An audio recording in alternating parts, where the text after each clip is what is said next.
Mga kabataang alamin yan, aktibong lumahok sa Zero Waste Drive. Para po sa detalye ng balitang yan, alamin sa ulat ni Idol Intern Niel Aquino. 104.7 IFM. Report! Pinalawak na Alaminos City ang kaalaman ilang mag-aaral sa kolehiyo tungkol sa responsableng pangangalaga ng kalikasan matapos magsagawa ng Information Drive at Palit Basura Caravan ang City Environment and Natural Resources Office bilang bahagi ng Zero Waste Month 2026.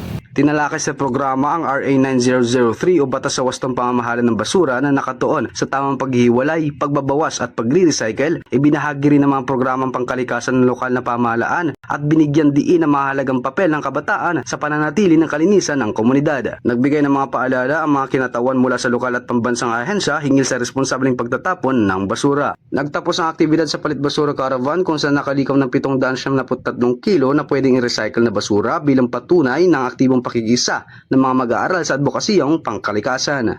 Patuloy ang pag-arangkada ng programa sa iba't ibang sektor bilang nagkakaisang hakbang sa pangangalaga ng kalikasan. Kasama mo mula rito sa IFM News Dagupan, ako si Idol Intern Niel Aquino, Tatak IFM. IFM News. IFM News. IFM News.